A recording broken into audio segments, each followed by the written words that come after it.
And we're joined by Blake Edwards, the co-president of Kelowna Pride. What we saw in there with the Okanagan Regional Library Board today was, here's this difficult decision, apparently difficult, and they've deferred it. They're going to discuss it, open it up to groups that are affected by this, and have a long discussion. They don't want to do anything knee-jerk on this. How do you feel about it as a Pride Society?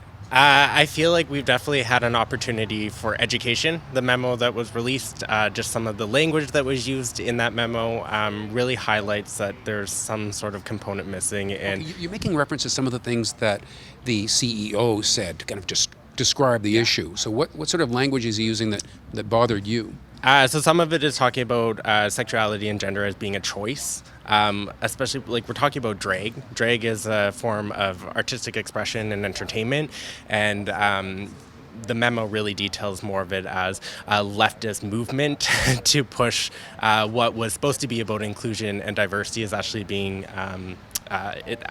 some of the wording that was actually used said that it's offensive to a significant segment of the community, which really hurts because it's like, what about our community? Drag is an art form and there's many different expressions of that.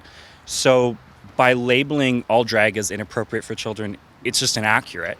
As well, it's just, I don't know, it's hateful really. And the reality is this is just like a veil, I would say, for bigotry, and it's not appropriate to have things like that. And like myself personally, I have spoken to younger children and stuff like that, and parents love it.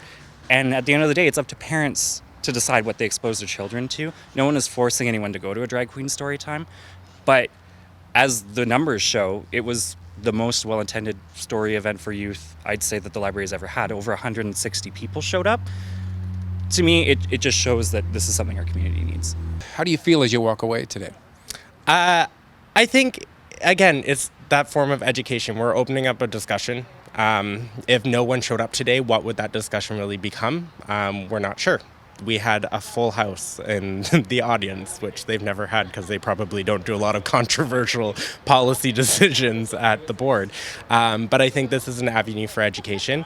This is also an avenue to approach policy more as being inclusive and about diversity. So part of the stakeholders, it's not just for the LGBTQ2 plus community, it's also for people of color and other minority groups within our community. Terrific. Blake Edwards from Kelowna Pride, thanks very much. Thank you. Thank you for watching Kelowna Now.